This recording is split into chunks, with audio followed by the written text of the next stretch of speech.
Buenos días. Buenos días, doctor. El día de hoy vamos a tocar la farmacología endocrinológica de las hormonas sexuales.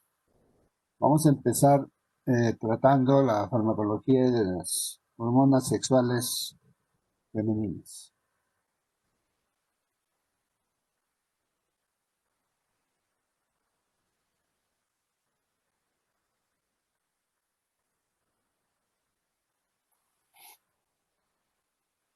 Los estrógenos esteroides, ustedes saben, de acuerdo al cuadro, provienen de la androstenediona, ¿no?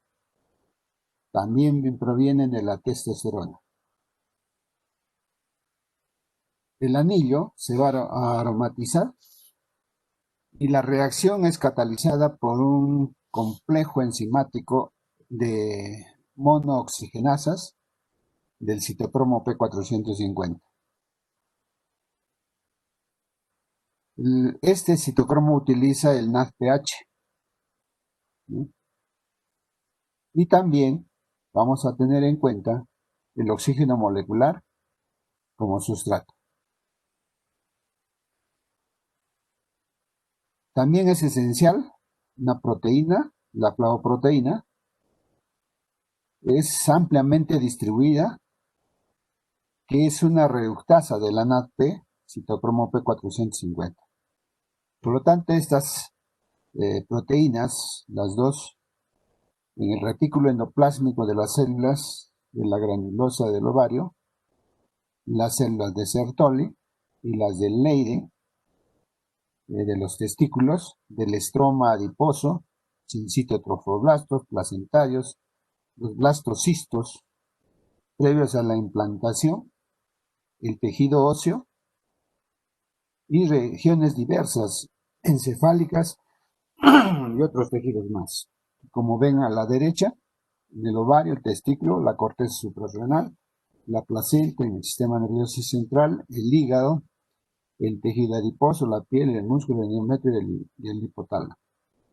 No tanto es importante tener en cuenta esta biosíntesis para poder entender bien la farmacología endocrinológica. Asimismo, tenemos que tener en cuenta en el eje hipotálamo, hipófisis, ovario. Ustedes, como ven, hay una secreción pulsátil.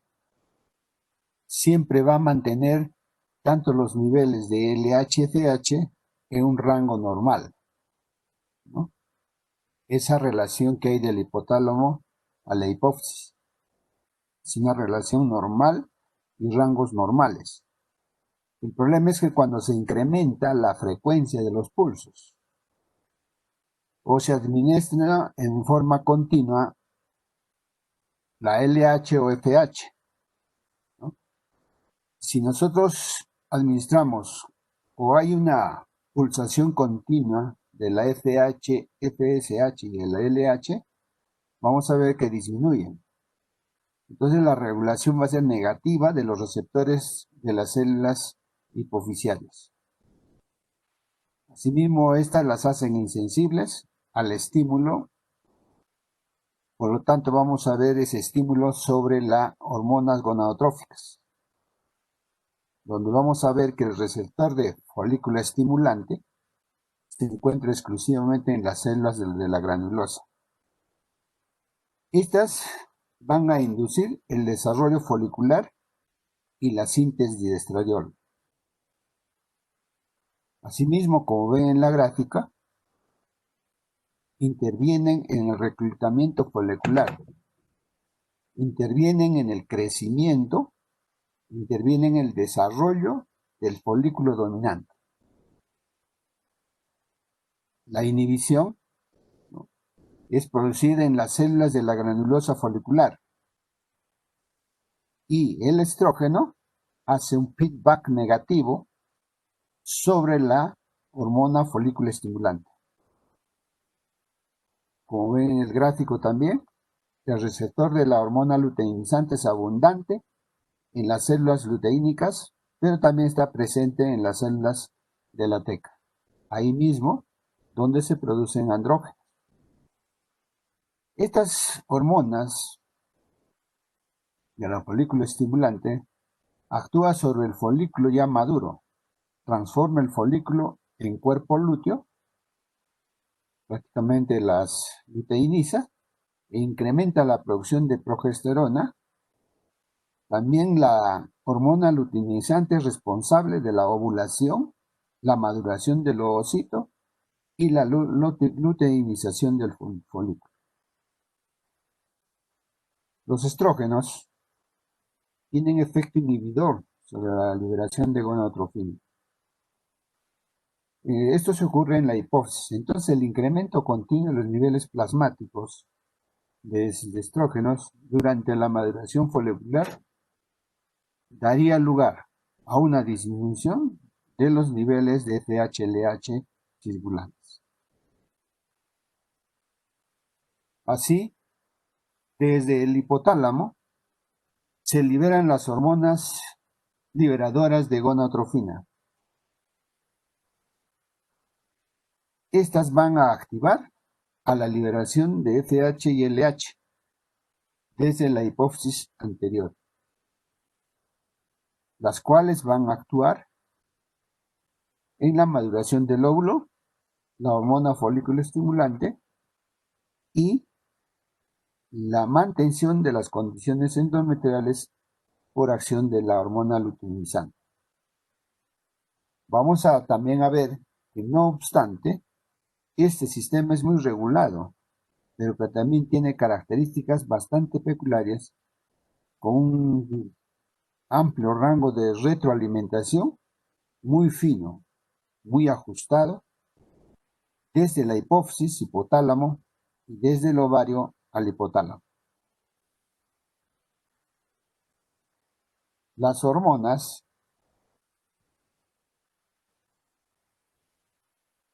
folículo estimulante tienen fundamentalmente la función de inducir la maduración del folículo.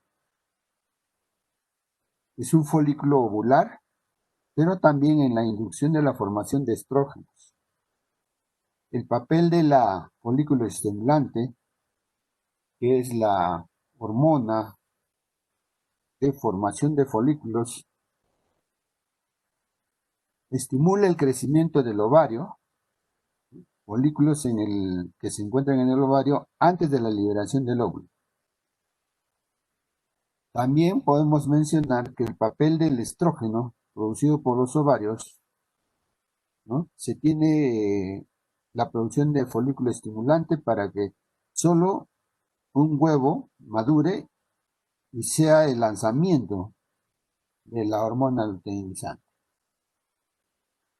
El papel de la hormona luteinizante, ¿no? Producida en las gónadas de las células dotrópicas en la glándula pituitaria anterior. Esta va a provocar la liberación de la maduración del óvulo en los ovarios y va a ser responsable del mantenimiento del cuerpo lúteo que permite la elevada producción de progesterona. También tenemos que ver el papel de la progesterona en este cuadro, producida por los cuerpos lúteos en el ovario. Esta va a ser responsable del engrosamiento y mantenimiento del útero a nivel del endometrio. Tiene un efecto de retroalimentación negativa, como hemos dicho, sobre la LH-FSH. No solamente están trabajando a nivel de endometrial, sino también a nivel del ovario. Para poder entender bien la farmacología de la reproducción, tenemos que comprender cuál es el control neurohumoral del sistema femenino y masculino. En el sistema reproductor femenino, ¿no? Y lo entendemos que a través del ciclo menstrual tenemos que recordar que el ciclo menstrual tiene una fase folicular y una fase lútea, las cuales se alternan mensualmente en periodos de 28 días. Esta fase folicular y la fase lútea tienen distintos eventos relacionados con la secreción de gonadotropina, la secreción de hormonas sexuales. El ciclo ovárico y el ciclo endometrial, que ustedes ven en la gráfica, ¿por qué no decirlo también que se basa en el control de la temperatura? A lo largo de los 28 días, como se puede apreciar en la gráfica, se incluye no solo los 28 días, sino incluye un periodo que implica la fecundación y el inicio del embarazo en la etapa embrionaria. Más o menos observamos, considerando que la menstruación empieza, el ciclo menstrual, cuando comienza la menstruación. Se produce entonces una regulación hipotálamo, hipófisis, mediante la generación de hormonas luteinizantes, folículos estimulantes, desde la hipófisis, donde son los encargados de controlar todo este ciclo. Tanto en el endometrio como el ciclo ovárico es importante entender para estudiar las hormonas sexuales en el ciclo menstrual. En el ciclo ovárico, tanto la fase folicular como la fase lútea, vamos a ver que va a llegar a la ovulación, ¿no? El folículo de Graf se rompe, se libera el ovocito, ¿no? y el cuerpo polar y tanto la corona radiada, ¿no? Que vamos a tener en cuenta el pico, que es el del LH. Así pues, más o menos hacia el 14º día se produce un pico significativo, fundamentalmente un pico de la FSH y un pico de la LH, como ustedes ven, en azul y verde, que conlleva esto a un aumento fundamental de estradiol. Este aumento de estradiol, esta producción ocurre a nivel del ovario, donde también se está produciendo la maduración del folículo de Graf, como hemos visto. Y entonces en este mismo sentido, vamos a ver que el tejido endometrial va a empezar a recuperarse. Y más o menos, como ustedes ven en el gráfico, a la mitad del ciclo se encuentra la máxima producción del LH y FH y la producción del estradiol. También tenemos que tener entendido que pasado este tiempo va a empezar a disminuir las hormonas LH, FSH, y el cuerpo lúteo va a empezar a degenerar hasta alcanzar la fase final del ciclo, donde se produce finalmente la degradación o involución del cuerpo lúteo. Y también se empieza la descamación del endometrio, iniciándose entonces el nuevo ciclo menstrual.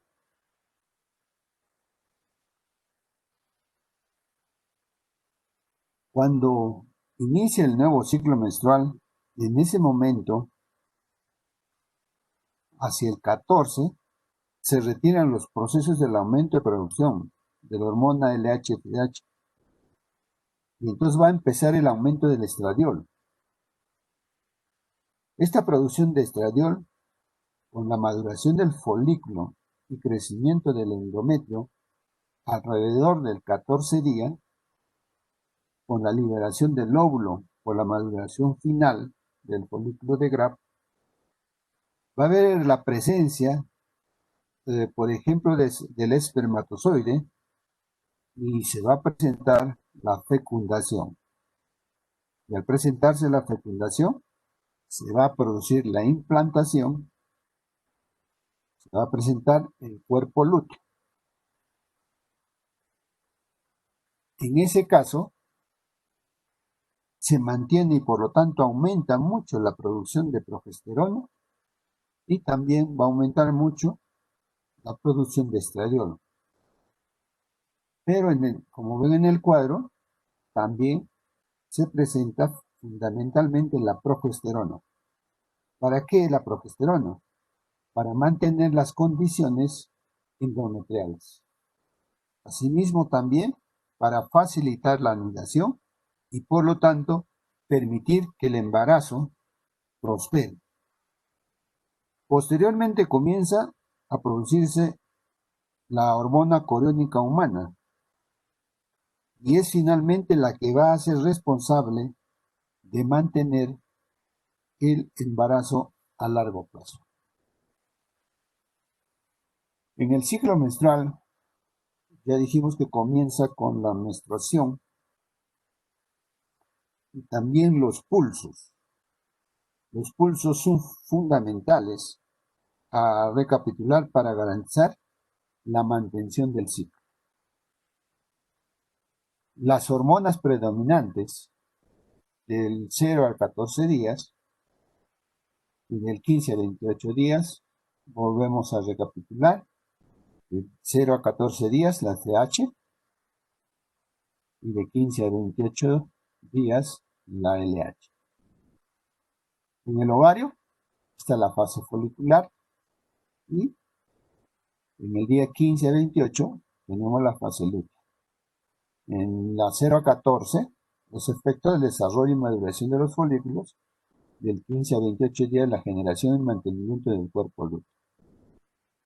A nivel del útero, vamos a tener de 0 a 14 días la fase proliferativa, de 15 a 28 días la fase secretoria. Los efectos en el útero, el crecimiento glandular y vascular, de 0 a 14 días, y el aumento de secreción, volumen de las tortuosidades de las glándulas de 15 a 28 días. El feedback, ¿no? De 0 a 14 días va a disminuir los estrógenos o es un feedback negativo. Y cuando aumentan los estrógenos, vamos a tener un feedback negativo, especialmente en el eje hipotálamo hipófisis, ¿no? Con el FSH. De 15 a 28 días, el feedback va a ser positivo porque disminuye la progesterona y cuando hay aumento de progesterona va a ser un feedback negativo. Por lo tanto, son fundamentales los pulsos que vamos a encontrar. La hormona liberadora de gonadotropina, liberada del hipotálamo, actúa sobre la pituitaria anterior para liberar la hormona folículo estimulante y la hormona luteinizante. Por lo tanto, estimula el desarrollo folicular. También tenemos que tener en cuenta que el receptor, en el mecanismo de acción, a nivel metabólico, principalmente vamos a tener en cuenta a nivel óseo. A nivel óseo, vamos a ver que inhibe la resorción ósea. Vamos a ver que los estrógenos van a madurar la osificación. Asimismo van a ver con la estimulación de la hidroxilasa de la vitamina D. Como hemos visto en el cuadro, tanto el Rankel y la OPG, ¿no? Que tienen que ver con la maduración y el estímulo en la formación ósea, especialmente en la llegada a la menopausia.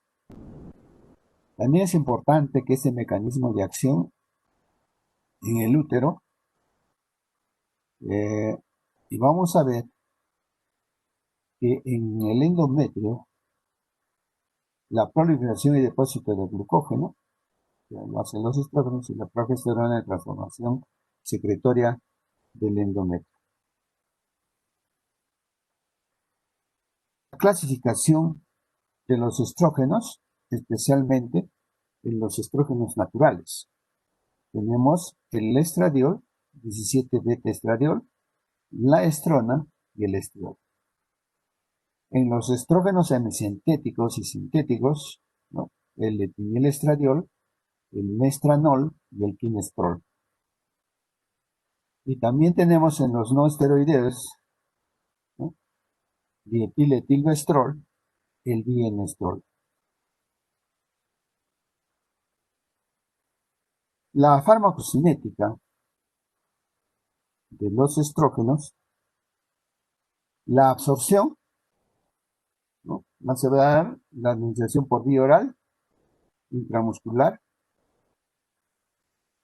tópica y transdermal. Por lo tanto, va a ser una absorción rápida. La distribución es amplia, ¿no?, más o menos el 95% en SHBG, y se va a depositar en los tejidos. La metabolización es hepática. El estradiol, la estrona, estriol, el de ácido sulfúrico, ¿no?, y el metabolismo del glucorón. La excreción va a ser renal, biliar. Siempre tenemos que tener en cuenta en la farmacocinética, ¿no?, la circulación va a ser enterohepática.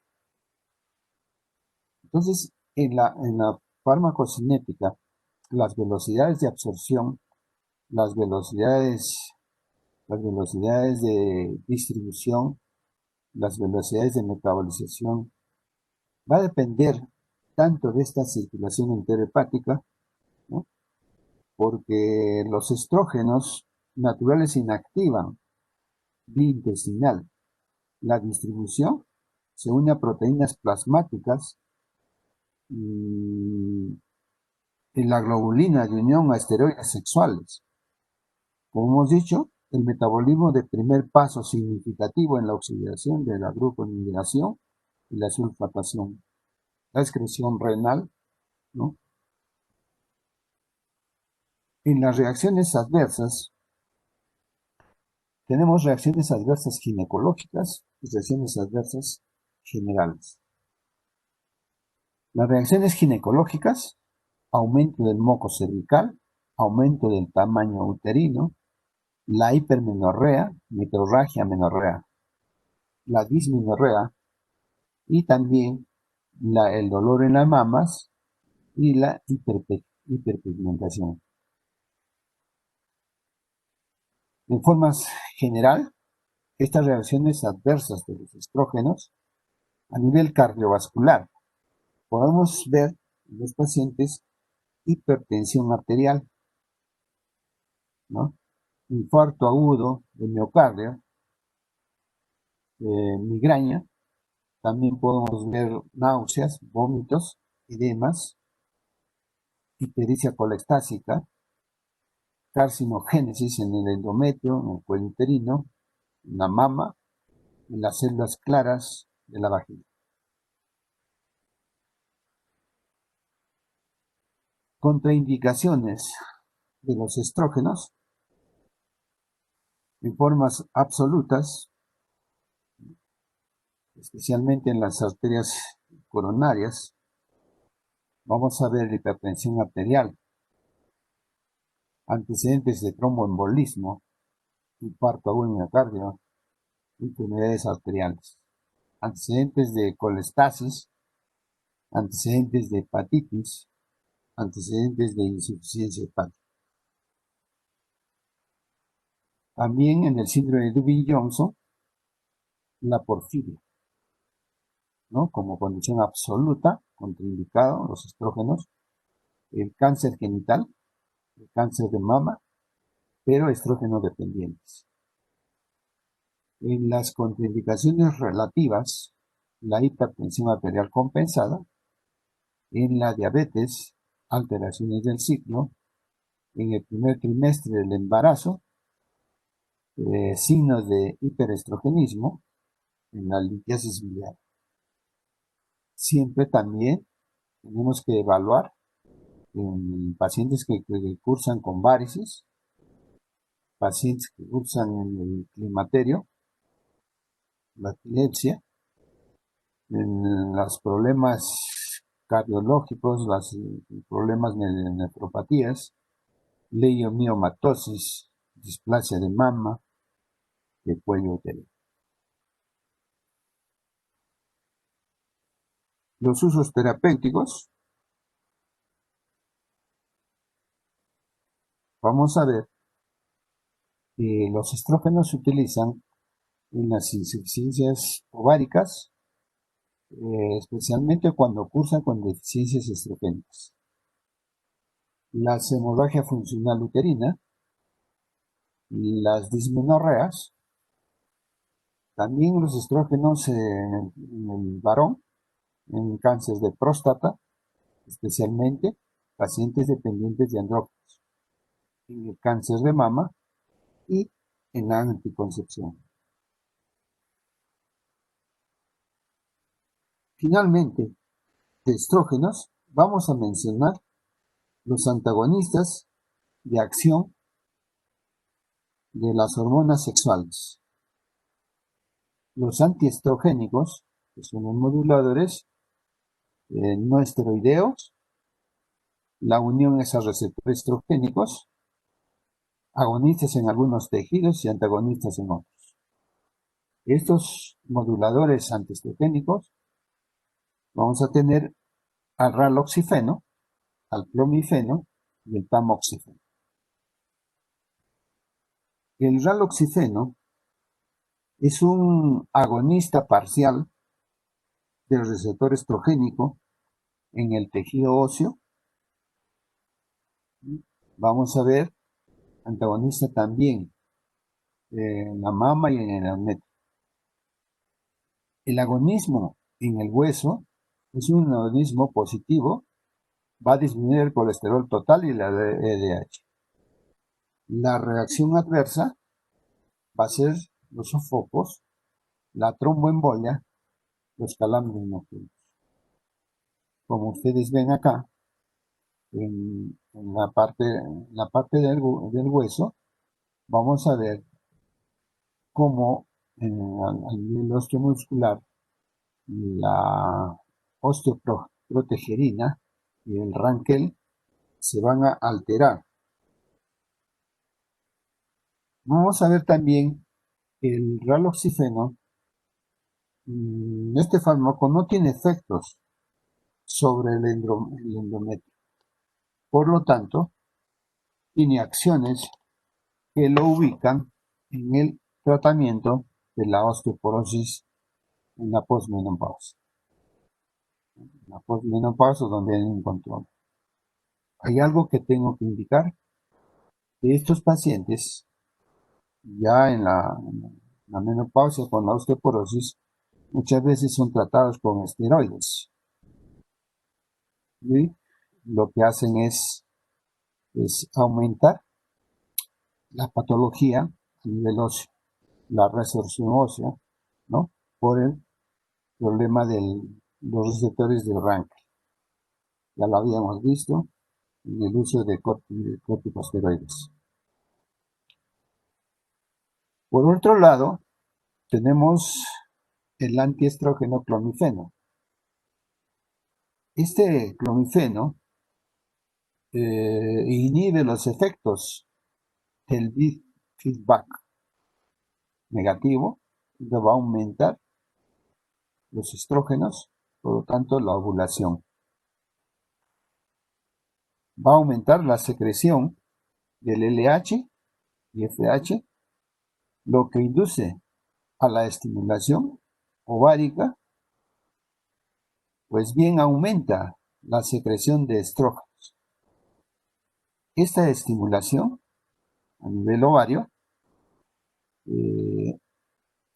tiende a estimular la ovulación y es por lo tanto un fármaco utilizado ampliamente en el tratamiento de la infertilidad, ¿no? La infertilidad femenina, por producir una hiperestimulación ovárica, lo que puede originar embarazos múltiples, que es una de las consecuencias de este tipo de tratamiento. El clomifeno en la infertilidad puede provocar una disfunción hipotalámica, un ovario poliquístico, amenorreas, ¿no? Tras el tratamiento de anticonceptivos orales, el hiperandrogenismo suprarrenal. Las reacciones adversas del clomifeno, los sofocos, las erupciones cutáneas, la hemorragia uterina y la hiperestimulación ovárica. El tamoxifeno tiene una acción antiestrogénica en el tejido mamario. Por lo tanto, es un antagonista en la mama, que va a llevarnos a cáncer de mama hormonodependiente. Allí funciona fundamentalmente como antineoplásico en este cáncer de mama, un cáncer de mama avanzado en mujeres menopáusicas, y como coadyuvante en la quimioterapia del tratamiento de cáncer mamario. Puede ser una paciente después de una mastectomía o cuando el cáncer de mama es un cáncer que responde a estrógenos. Por lo tanto, el tamoxifeno es indicación útil en este contexto. Asimismo, vemos también que es un agonista en el hueso útero-hígado área urogental. Todo lo que habíamos dicho, vemos también que este estimula la liberación de las hormonas gonadotróficas. Las reacciones adversas, como todo antiestrogénico, sofocos, hemorragia vaginal, alteraciones menstruales. También el riesgo de cáncer de endometrio y los eventos tromboembólicos. Pasemos a los gestágenos. La clasificación la hacemos en los naturales, la progesterona, la 17 hidroxiprogesterona, los sintéticos, que son derivados de este, acetato de medroxiprogesterona, acetato de clomaniona, caproato de dioxiprogesterona, caproato de gestenorona y los sintéticos derivados de la 17-nortestosterona, el acetato de norepisterona, el diacetato de toniol y el noretisterona norepinodrel.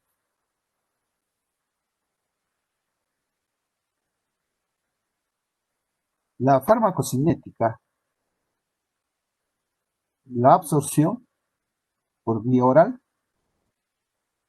intramuscular, también por vía subcutánea, transdérmica, intrauterino. La distribución va a ser amplia, ¿no? Se une principalmente a la albúmina plasmática y a la SHBG más la CBG. Los progestágenos sintéticos tienen una vida media prolongada. La acumulación va a ser en el tejido graso y va a sufrir circulación interhepático considerable.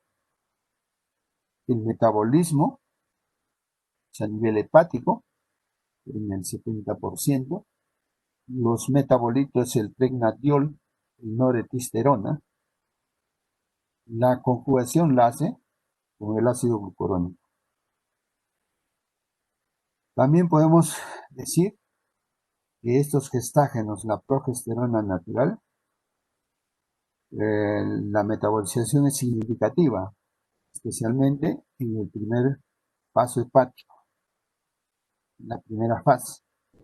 Y los metabolitos de conjugación, principalmente el ácido glucurónico, y la mayor parte, la eliminación va a ser a través de la orina y también la eliminación a nivel biliar. Las acciones metabólicas interaccionan con receptores de la progesterona, estrógenos, corticoides y mineralocorticoides, lo hacen en diferentes magnitudes. Disminución de la tolerancia a la glucosa va a ser mayor en la progesterona con acción androgénica.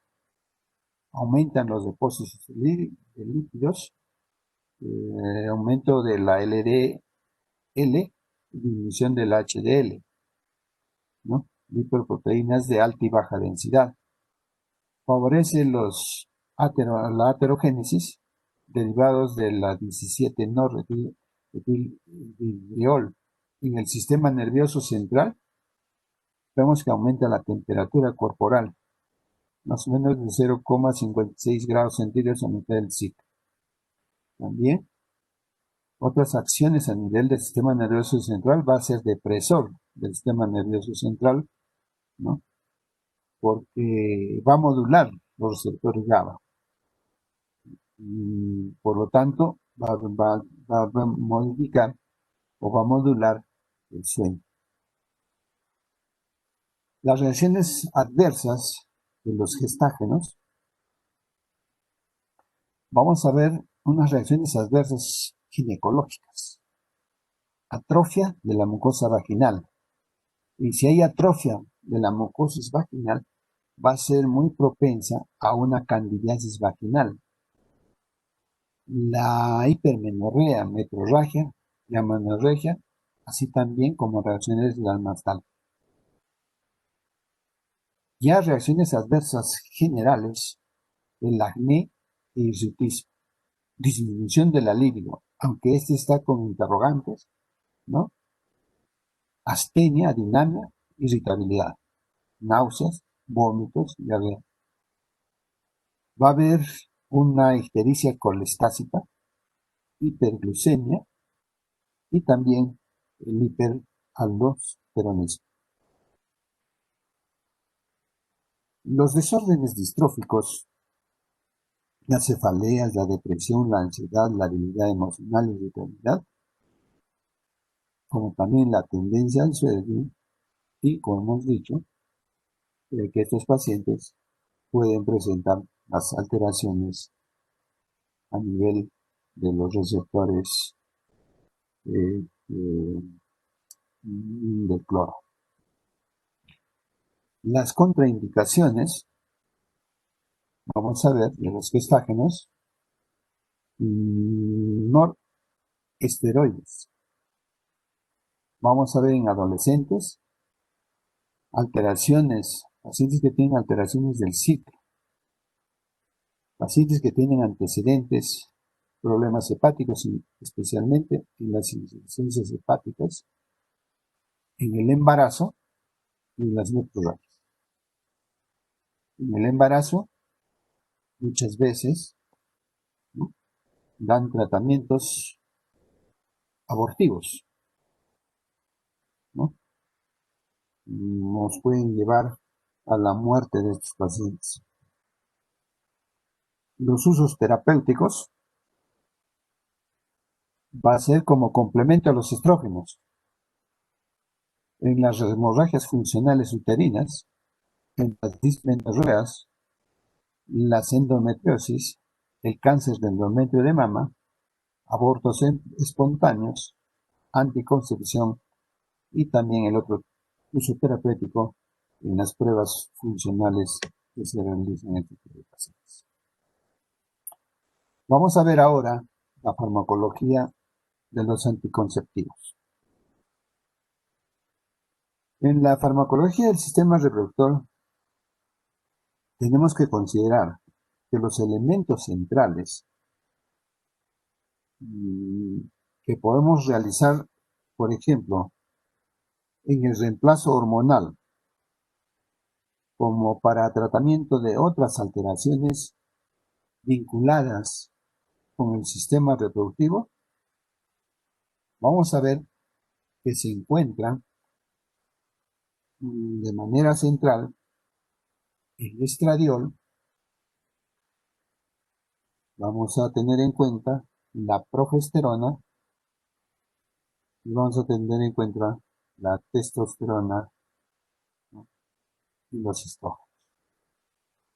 Entonces, en la farmacología de la anticoncepción tenemos que tener en cuenta sobre la metabolización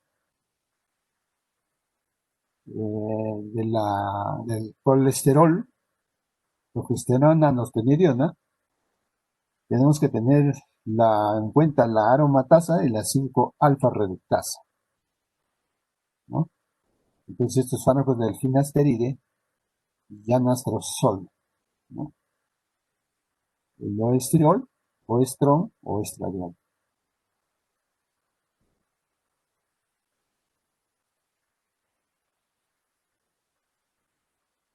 Vamos a ver también en cuenta, a nivel de los estrógenos, la androstenediona como metabolito intermediario, que por acción de la aromatasa se va a producir estradiol, como estrona y estriol. Los principales estrógenos en humanos, el estriol fundamentalmente, pero también se dispone de estrógenos sintéticos, ¿no? Tenemos el etilvestrol, ¿no? Y los semisintéticos que van a modificar, ¿no? Con estradiol como principalmente componente de la farmacoterapia de reemplazo hormonal. Por otro lado, tenemos la progesterona, ¿no? Es producida por el cuerpo lúteo en la segunda parte del ciclo menstrual y durante el embarazo.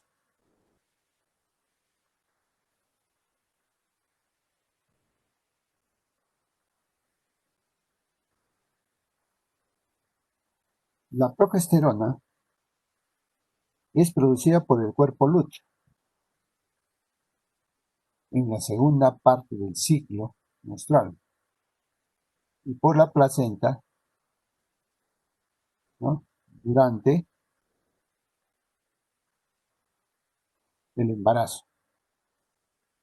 Y entonces acá tiene pequeñas cantidades, también son secretadas por el testículo y la corteza suprarrenal. Los preparados, la progesterona tiene efecto de primer paso, casi el 100%. Van a ser los derivados de la hidroxiprogesterona, la clormanidona, ciprosterona. Estos están disponibles para administración oral, inyectables intramuscular o administrados a través de la vagina o el recto. Otro preparado tenemos los derivados de la testosterona, por ejemplo el norepinephrina, norgestrel, ¿no? Aquí también lo tenemos en el Perú. Tiene cierta actividad androgénica y se metabolizan para dar productos estrogénicos. Los progestágenos más nuevos, el desogestrel y el gestodene, son utilizados en la contracepción.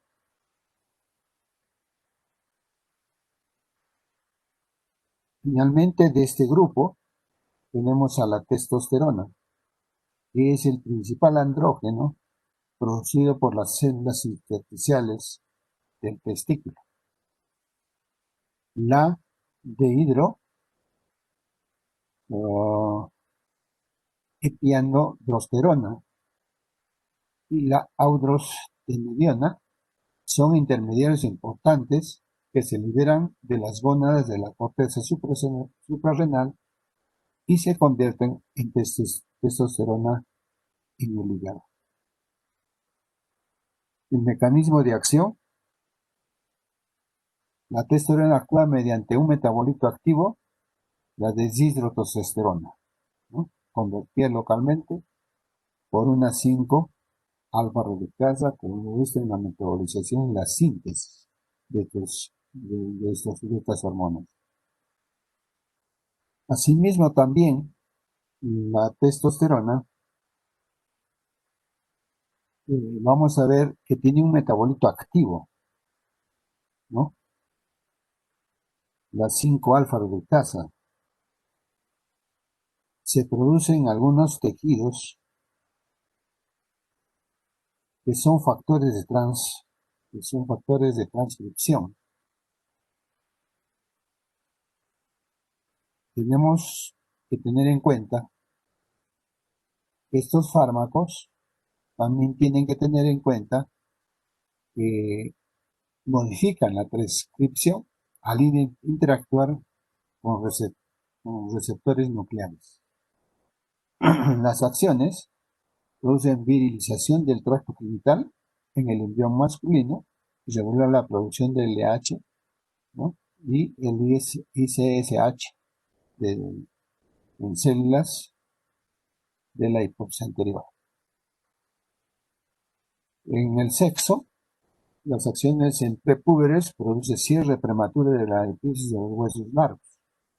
En la pubertad, desarrollo las características sexuales secundarias. En adultos, con una acción en el peso corporal y la masa muscular aumentada. Otra acción, la administración de la testosterona, va a inhibir la espermatogénesis y reduce así la fertilidad masculina.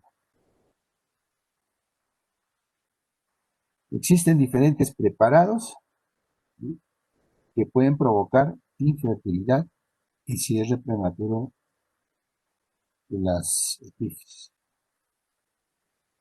Los preparados enantato, propionato, un decanato de testosterona. Como reacciones adversas de la testosterona, disminución eventual de la liberación de gonadotrofina con la infertilidad resultante. Asimismo, también vamos a ver que afecta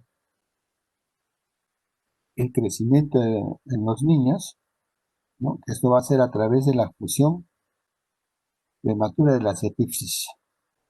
Afecta también la producción del acné y en niñas la masculinización. Los anticonceptivos orales van a producir supresión de la hormona LH y FH. Estos anticonceptivos orales van a evitar el pico que se produce de la LH en el día 12 hasta el día 14. Va a disminuir los niveles de estrógenos y progesterona.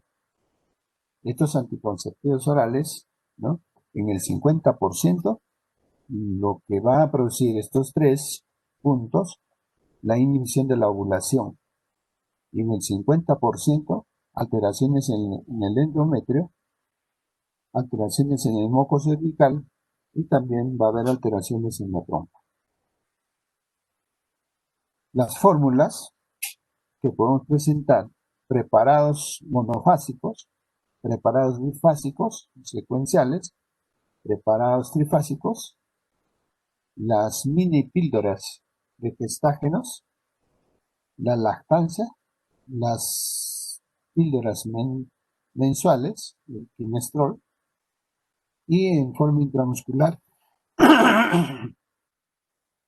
tenemos que se usa el mensual, el trimestral, y también los implantes subdérmicos cutáneos.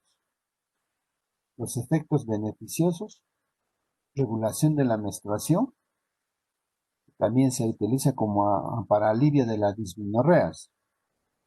También disminuye la incidencia de adenomas, quistes y hiperplasias endometriales. Protección contra el cáncer de ovario protección contra el cáncer del endometrio y las endometritis.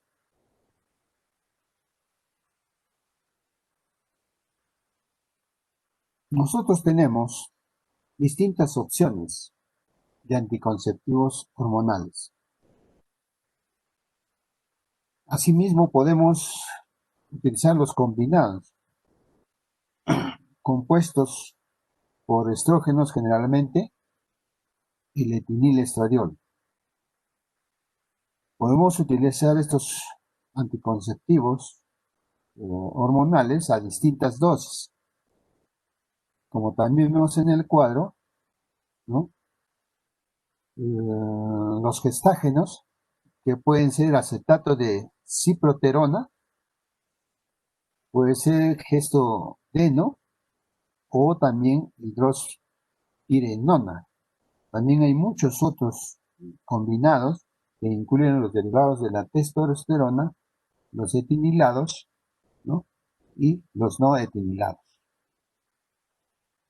Principalmente vamos a ver el estrógeno sintético, etinilestradiol, a distintas dosis altas, dosis bajas, ¿no? Y dosis ultra bajas. Los efectos adversos,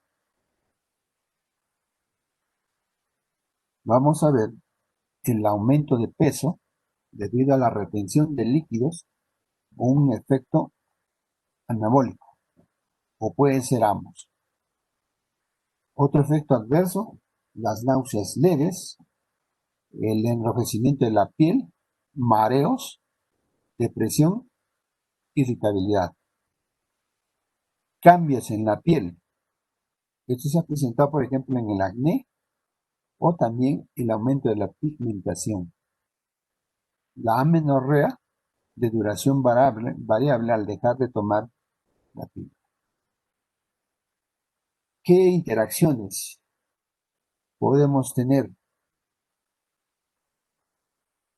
en estos fármacos?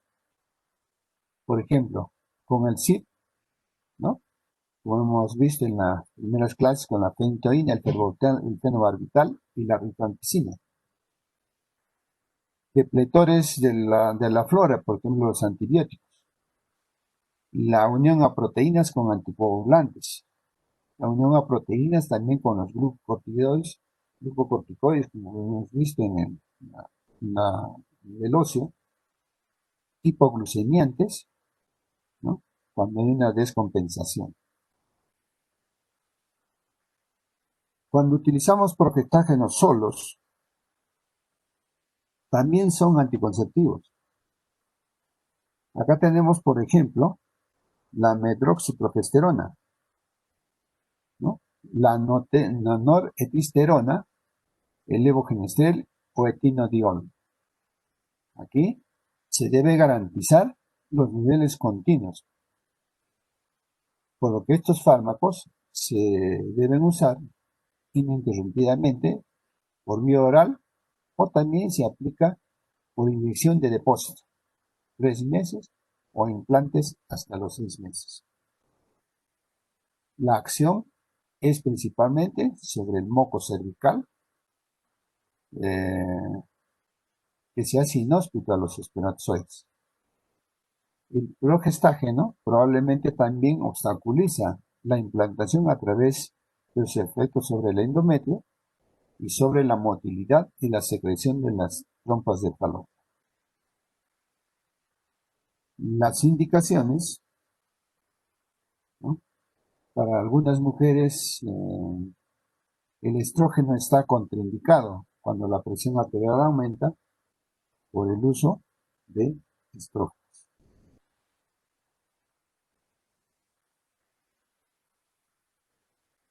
Finalmente, los fármacos que van a modificar la motilidad uterina. Los fármacos oxitóxicos, ¿sí? Oxitocina, prostaglandinas, alcaloide de alcarnosio de centeno y otros antiprogestinas, epostane, mifepristona y estrógenos, el de HE, relaxina y LNA. La oxitocina, como fármaco estimulante, este fármaco están involucrados, ¿no?, en el contexto.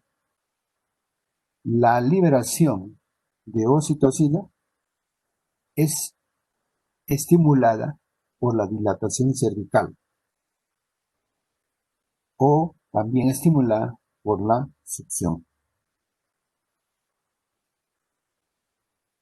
El útero a término es altamente sensible a esta hormona que va a regular la actividad miometral.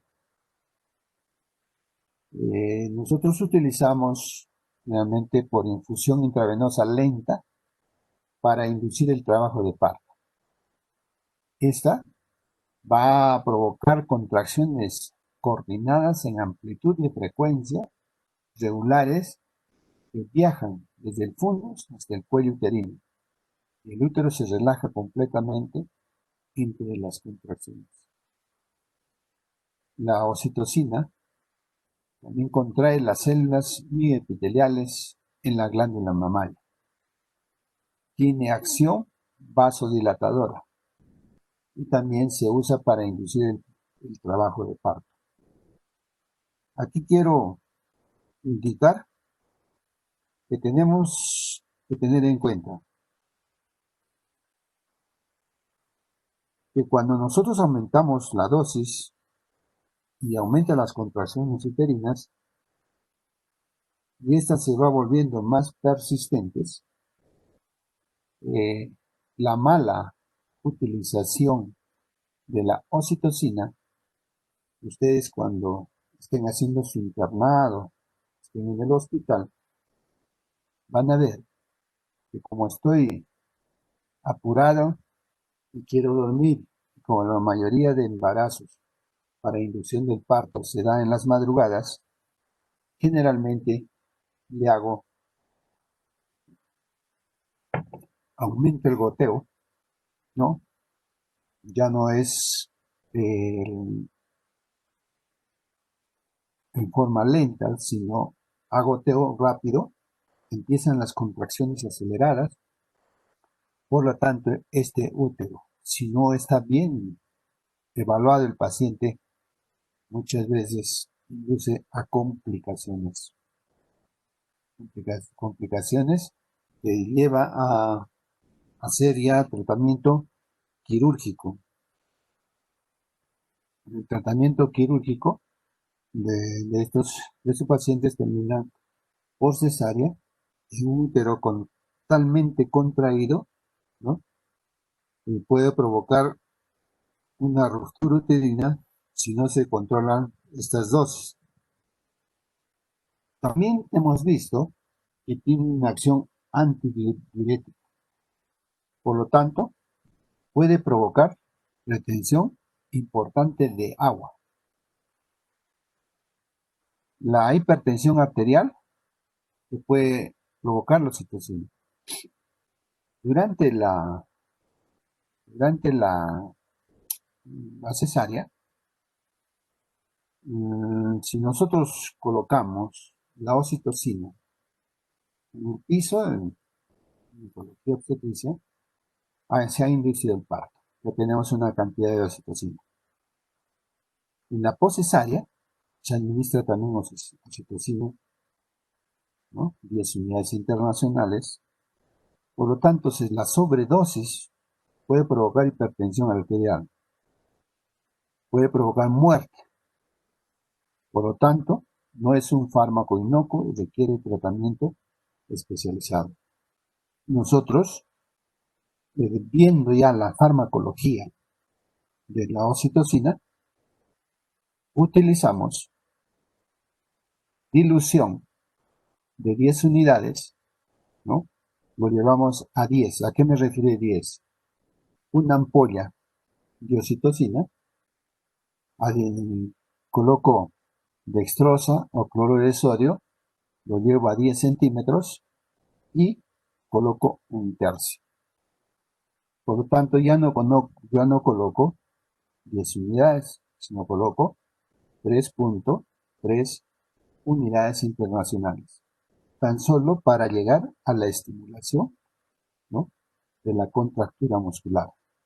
Si yo utilizo los 10 y este paciente, que la mayoría, el 90%, son inducidas para aumentar el trabajo de parto, puedo provocar la muerte. Por lo tanto, estos tratamientos, vuelvo a repetir, son tratamientos especializados. Las prostaglandinas se ha demostrado que tienen acción sobre la actividad contráctil del músculo liso uterino.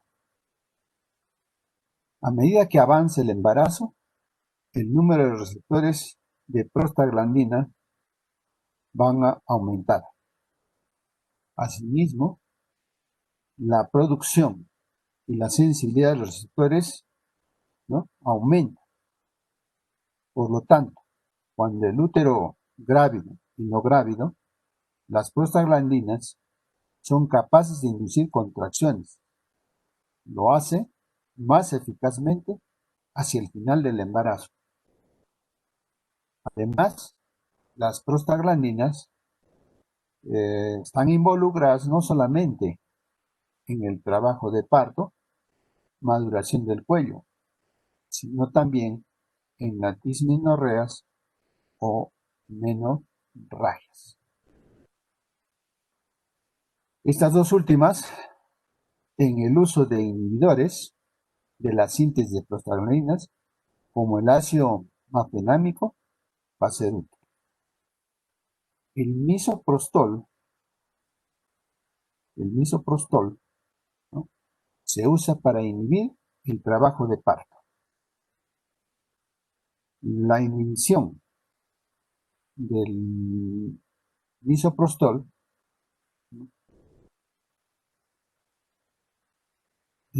si no utilizamos bien, ¿no?, se dice que la utiliza inhibir el trabajo de parto y maduración del cuello uterino y ligeramente como abortivo. El misoprostol, 3, 4 tabletas, ¿no?, se utiliza ya en el postparto, cuando las contracciones uterinas no se dan, ¿no? Puede darse en el hospital, a veces lo dan por vía, lo muelen y le dan por vía la mucosa, la boca, intravaginal, es la que más se utiliza en estos casos, hablando ya de pacientes complicadas en la cesárea.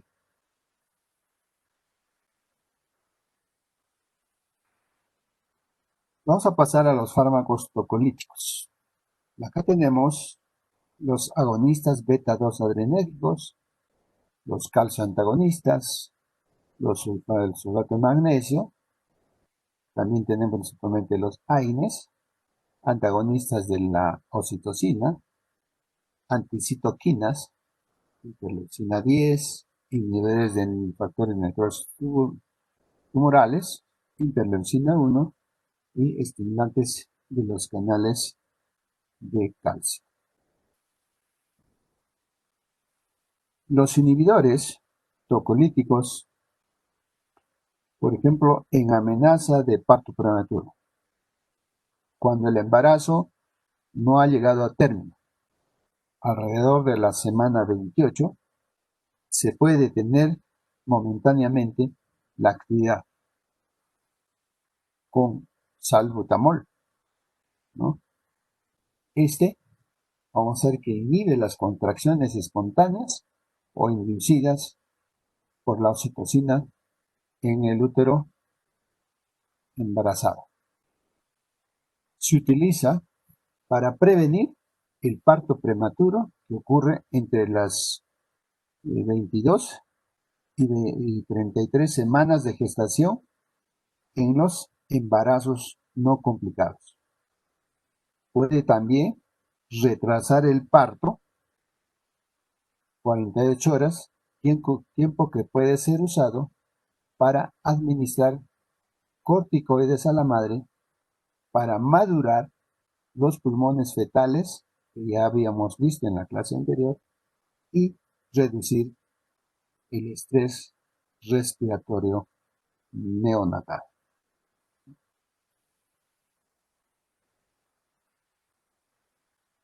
Los agonistas beta 2, ¿no?, se absorben rápido, aunque incompleto, por vía oral.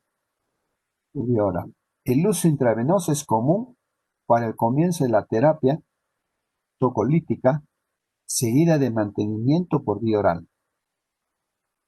Los más empleados agonistas beta 2 son el fenoterol, ritodrina, salbutamol, terbutalina, ¿no? La ritodrina es el más tocolítico más efectivo.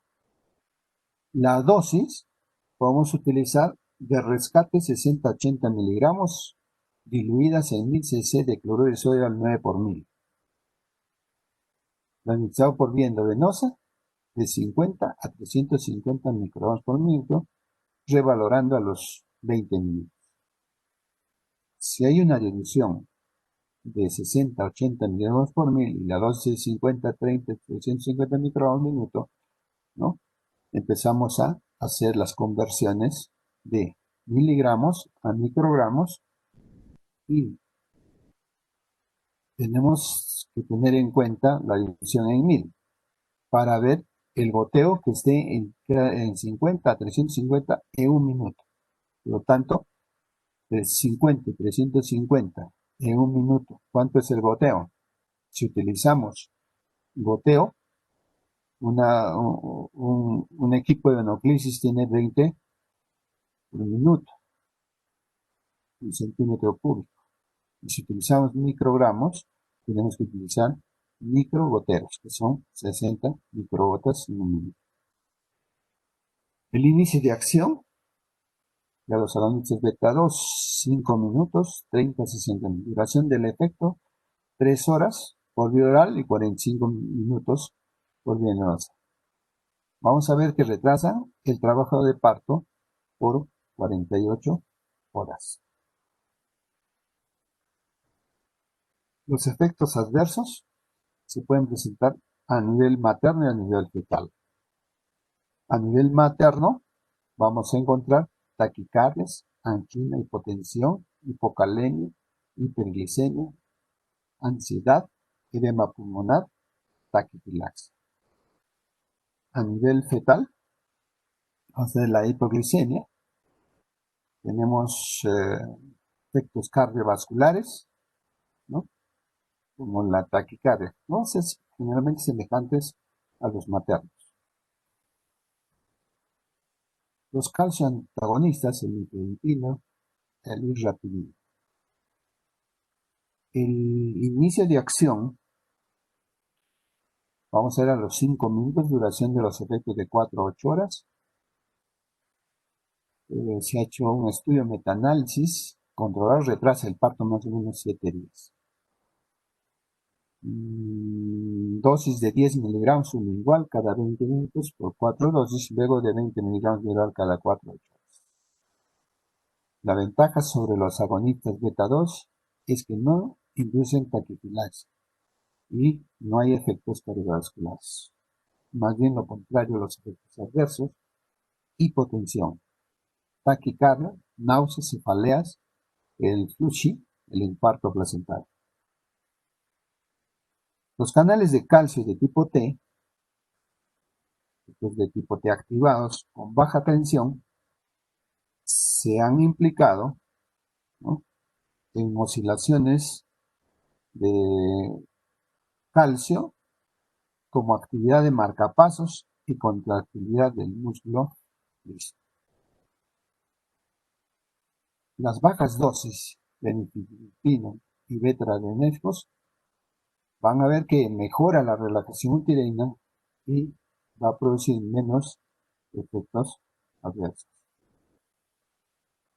Los AINES, el ibuprofeno, la indometacina, nimesulida y suritac, sabemos que los AINES inhiben la ciclooxigenasa. Al inhibir, disminuye la síntesis de prostaglandinas y disminuyen la actividad uterina. Y los efectos adversos, vamos a ver, en los maternos, sangrado, trastornos gastrointestinales, náuseas, reflujo, gastritis, que se presentan generalmente en este tipo de pacientes, y ya nosotros vemos efectos adversos de los AINES, ¿no? En los fetales, el cierre prematuro del ductus arterioso, que también lo hemos visto, ¿no? Antodominasa 2, la hipertensión pulmonar, ¿no? En el uso mayor a 48, daño de función renal, y también podemos el daño de la función renal al oligohidramnios. Por lo tanto, estos fármacos inhiben el trabajo de parto, pero complican al recién nacido, especialmente por el cierre prematuro del ductus arterioso. Pasemos un poco como un pequeño repaso a la farmacología uterina. Los oxitóxicos, las progesterona, los esteroides ergóticos, espasmolíticos, torónicos. Habíamos dicho que las oxitocinas aumenta la frecuencia y fuerza, contracciones uterinas, ¿no? Especialmente en las acciones de la proteína GQ, es un patrón fisiológico normal. Más inyección láctea, la unión a proteína, regulación heterólogo de estrógenos, la absorción parenteral, el tiempo de 12 a 17 minutos. Los usos que hemos mencionado, inducción del trabajo de parto, disminución de la hemorragia postparto, favorecen la inyección láctea y el uso irreflexivo, o sea, el uso aumentado, hipertonía, rotura uterina, complicaciones fetales. Prostaglandina CF2 y 2, más contracción uterina en todos los estadios del embarazo, rápido aumento del tono con relajación lenta, maduración del cuello uterino, ¿no? Una manera de inducir el parto. Otros usos: control de hemorragia postparto, expulsión de la mola hidatiforme y del feto muerto retenido, ¿no? Inducción del aborto en el segundo trimestre, y las reacciones adversas: hipotensión, colapso, náuseas, vómitos, rotura uterina, muerte fetal. Aquí vamos a ver los alcaloides ergóticos, la metilergonorina. La metilergonorina es un agonista parcial de los receptores de 5-hidroxitriptamina. Va a producir más contracción uterina dependiente de la dosis. Aumento de la fuerza y frecuencia a bajas dosis, por lo tanto va a haber unas contracciones tónicas a altas dosis. Este fármaco, alcaloides de la ergonomina, solo se usa para prevención y tratamiento de las hemorragias postparto. La metilergonomina tiene efectos adversos como dolor, vasoespasmo, hipotercia, por esa vasoconstricción provocada. Los espasmolíticos disminuyen la motilidad uterina, por lo tanto, se utiliza para prevención del parto prematuro. La indometacina, que provoca riesgos de hipertensión pulmonar fetal. El salbutamol, la ritodina y el fenoterol antagonizan la contracción y revierten la hipertonía, ¿no? Por lo tanto, va a aumentar las reacciones adversas. El atrosiban, análogo, ¿no?, con función antagonista, va a disminuir las reacciones adversas. Otros espasmolíticos: el sulfato de magnesio y la nifedipina. El sulfato de magnesio en el hospital muy utilizada, ¿no?, para evitar la hipertensión arterial del embarazo, ¿no?, que provoca espasmo. Es un espasmolítico, ¿no?, que tenemos que tener en cuenta para pacientes que están recibiendo este tratamiento. Y el nifedipina como antihipertensivo también en la hipertensión del embarazo, ¿no?, en las eclampsias, preeclampsias.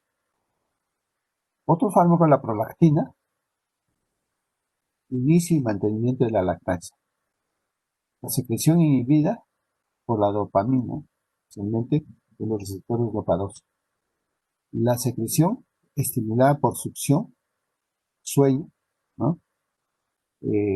Estrógenos y el estrés de la hipoglucemia. La hiperprolactinemia va a tener diferentes causas. El adenoma del hipotiroidismo, antagonistas de los receptores dopa 2, lo que nos va a llevar a una falla renal. La hiperlactinemia, enfermedad hipofisiaria, hipotalámica. Los síntomas, ¿no? En las mujeres, galactorrea, menorrea, infertilidad, y en los varones, impotencia, infertilidad, disminución de la libido. Y tratamiento, agonistas de PA2, bromocriptina, carbecolina y quinabolina.